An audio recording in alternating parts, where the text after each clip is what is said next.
back to part 2 of the Seattle Boat Show, with much more information and interesting things to see and consider here at the show. Here's what we'll cover in part 2 of this 5-part series from the Seattle Boat Show. So let's start off with a question. Do you prefer local boat shows focused primarily on your community, or one of the larger national shows like Seattle, Annapolis, or Miami? Please let me know in the comments section which type of show you prefer and why. Both show formats have their merits, so I'm curious to see which is your preference. Be sure to like and subscribe so other boaters can find this content and see your comments on which type of show you prefer. Be sure to watch till the end so that you can see all the new things we came across at the show and what we'll cover in the next video, which will be part 3 in this series on the Seattle show. Welcome to another episode of Cali on the Water. Hi, I'm Eric, the founder of the Direct-to-Boater brand and host of Cali on the Water and Life Across the Sea channels. This video will continue on with our Founder series, as I just returned from Seattle, Washington, attending the boat show there. There were some interesting accessories here at the show. This air compressor allows you to snorkel for an hour without having to surface. Let's hear from the rep on the features of this device. Alright, so we're displaying our battery-powered dive system. In the video, you can see the unit floating in the water.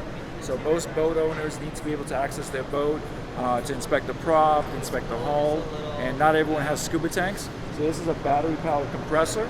The way it works is that when you breathe in, air comes from the top down to the regulator, and the whole unit floats. So the advantage of this system is it's very compact, and when you need to get in the water, you have something that just floats right behind you. You can just drop it in the water. As a boat owner, you need a tool to be able to inspect your props. Right here in Seattle, I hear people get crab nets or crab traps trapped in their props. So if you can't access your prop, you're kind of stuck drifting. This solves that problem. We do include a free online training course to help people get familiar with the product, and we design and manufacture our products in Pompano Beach, Florida, 2 miles from the shore. Check out this 4-seater pedal-driven paddleboard. This was an interesting idea. This is vector fin technology. It's part of a foil system designed to improve the boat's maneuverability, stability, and speed by actively adjusting its angle to the water flow. The vector fin specifically helps in steering and maintaining balance, making the ride more comfortable and safer in various water conditions. These sea parachutes are to slow your sailboats down in rough seas, to keep the boat from surfing too fast down the waves. Hopefully you never have to use one of these life rafts. It's really important to know how many people your life raft is rated for. I have a story about that for a future episode, where the raft was way too small for the 3 people on board, and the tragedy that could have been avoided. How you doing? Good, how are you? Good. So we're doing electric? Yes. Awesome. Can you tell me about it a little bit? It's our small electric dinghy motor, super lightweight, super portable, easy to use. It'll get your dinghy up to hull speed, and we'll keep it there at full throttle for an hour and 10. So you're looking at 2.5 at half horsepower or half throttle, and then when you're down in the kind of 25 to 30% range where we are right now, you're looking at upwards of like 6 hours.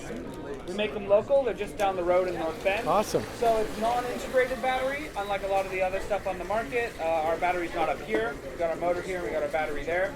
But that battery's 6 pounds, and the motor itself is 14. And it means that we got a really big range for how small we are. So how long does it take to recharge the battery? If you're empty to full, it's 5 hours. But most of our users who use it for things like ship to shore, crabbing, stuff like that, we find that it takes them an hour and a half to charge it up from what they've used in a day.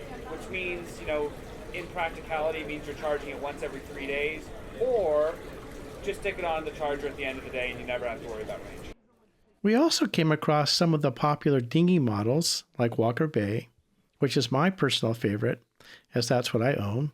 I have a 15-foot Generation model with a 75 horsepower 2-stroke Evinrude outboard engine. Do you know that this setup can hit 50 miles per hour on smooth water? And with the 2-stroke, it only has to be serviced every 3 years versus a typical 4-stroke, which is quieter but needs service every 6 months. It rattles a little bit. It doesn't smoke that much like you would think on a 2-stroke. The newer technology really makes a big difference. Here's Captain Tux at his post on the dinghy. He's normally quite shy, but just comes alive on the water. This is the 12-foot Generation model and is a new size here at the show. I like the lines on the Walker Bay and the quality of the craftsmanship. I just feel like they do a good job. This is called the Generation 12, which is actually a lot of design for a 12-foot boat. Usually you see this more in the bigger ones at 14 feet, 15 feet. Place all your electronics there on the console. It's got the kind of carbon fiber look to it. The Venture model is top of the line, and it just looks great from Walker Bay. For a dinghy, it's quite a functional yet attractive setup. I came across this Bullfrog hard plastic dinghy, which is the first time I've ever seen something like this. I'm not sure how it handles, but certainly would be durable. Here's a different kind of setup with a steel arm suspending the steering wheel. It doesn't look as polished to me, but it's certainly a different way to do this and maintains a lower price point compared to most options.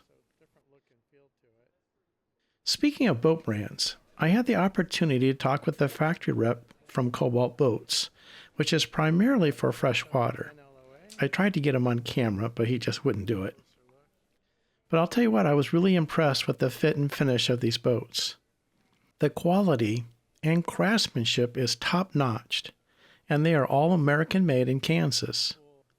Cobalt has a 37% national market share in the 22 to 33-foot recreational powerboat class range across the U.S. When you go west of Iowa, the market share climbs to 50%. And if you take a look at the share here in the Seattle area, it's a whopping 60% share as Cobalt's quality leads the way here. And this is against brands like Sea Ray, Chaparral, and many others in the space. All right, here's the Cobalt R8. Got a 2710 LOA, 8-foot 6-inch beam, 6,400 pound dry weight. Show special $253. This price just about $280.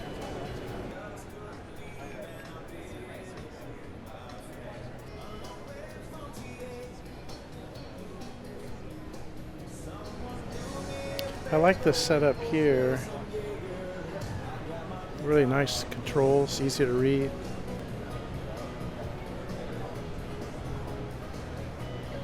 Looks like a place for your phone, I think.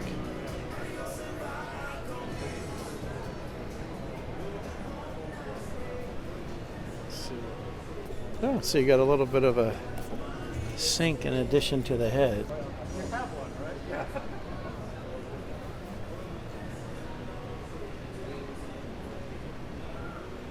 Nice bow raider setup.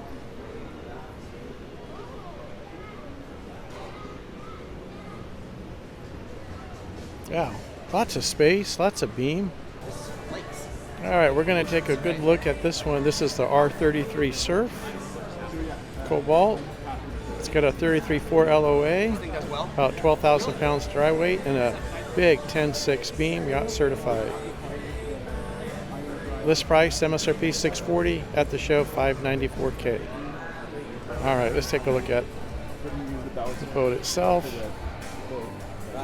One of the things that's nice about this boat is that these seat rests will pop either way, so you can use it as a lounge area, or you can pull it back so it's forward facing like on the one on the left.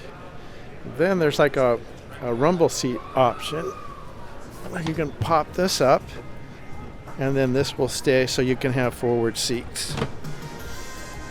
Just like that. Nice wood teak deck.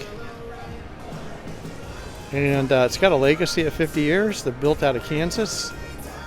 but it's the fit and finish that makes it so nice. Higher quality vinyl, stitching, materials, how they fabricate the hull. There's an extra process in that to give it more stability and strength. Beautiful boat.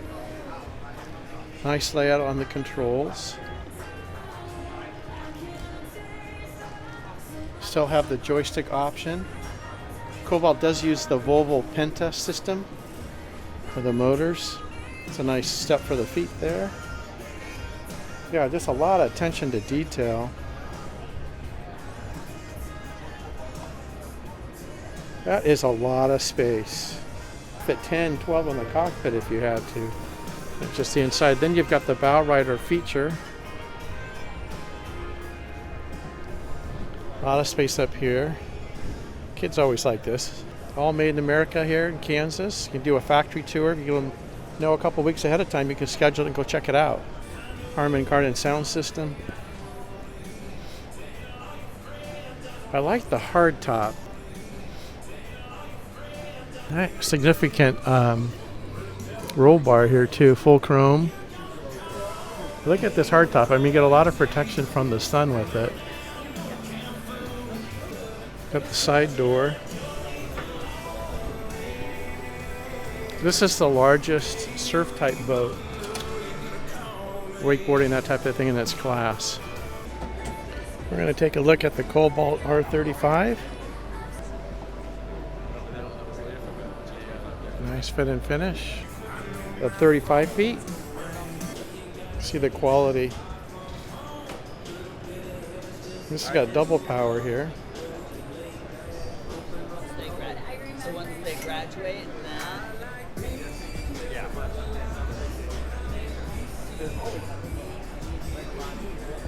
A lot of space back here. Just a real open area. Yeah, look at this. It's even got the microwave and then the full electric stove. You have a sink that folds up. And this whole thing closes down.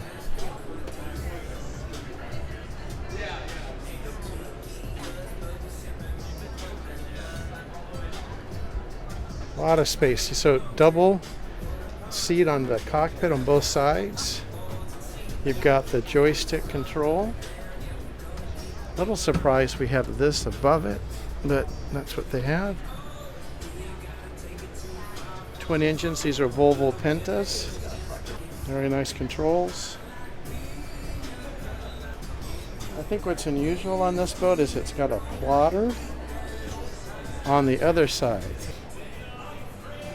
So let's sum up what we've learned about Cobalt.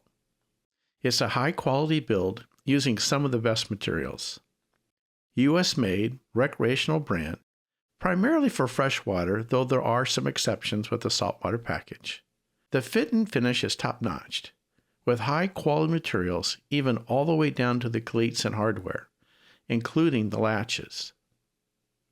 Cobalt is the dominant player in the 22 to 33-foot recreational powerboat range in the U.S., with a 37% national market share. I had heard of Cobalt before the show, but after talking with the factory and seeing the quality and loyalty of the boat owners at the show, it's definitely on my list for a future purchase, and I would enjoy doing a factory tour at their Kansas facility. Here's what we'll cover in part 3 of this video series from the Seattle Boat Show. The next in this 5-part series.